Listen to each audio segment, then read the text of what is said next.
catumye tugendera runo rugomero rw'umuyagankuba rwo mu Kayongozi nuko uru rugomero ruboneshereza igisagara ca Kayongozi.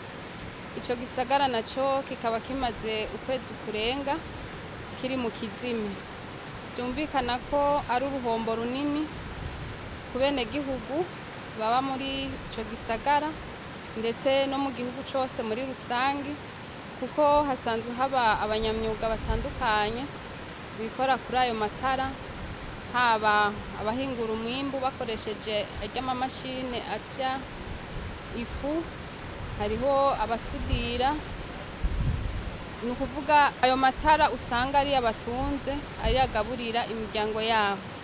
Urumva yuko kuba ukwezi guheze amatara ataka hariho ibiriko birononekara. Nimba umuryango wahora uronka nico ufungura, ubu uriko urafungura nabi, ni hahandi uca usanga n'ibibondo vyagiye muri wa mugwi w'abana badafungura neza, kuko baba bamaze iminsi bataronka ibikenewe, ugasanga no kugwaragurika batanguye kugwaragurika.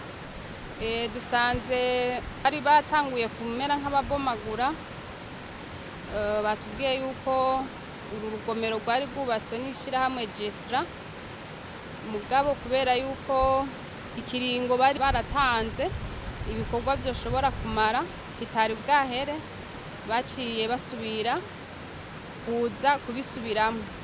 Mugabo icibonekeza nuko uravye ingene inyubako zari zubatswe, nuko zubatswe mu buryo busa n'ubudakomeye, ari naco gituma twasaba abahinga bo muri ishirahamwe rikurikiranira hafi ibijanye n'umuyagankuba wo mu bisagara vyo mu gihugu hagati, boraba bagashika ku rubuga bagakurikirana bakigira hamwe n'iri shirahamwe ryubatse hano hantu, bakiga icokorwa ku buryo naho boheza kubaka runo rugomero hatosubira kubomagurika. Twashoboye kumva yuko nko mu kiringo c'imyaka 6 hoba hamaze kubomagurika incuro zishika kuri 4. Urumva naho bariko barasubiramwo usanga ari ibintu bidakomeye. Rero ico dusaba nuko vyokubakwa ishirahamwe ABR rikurikirana umuyagankuba wo mu gihugu hagati, ryovugana n'ishirahamwe Jetra ryubatse hano, bakahubaka ku buryo bukomeye, ku buryo hashobora guhera n'imyaka 100 bitabomaguritse.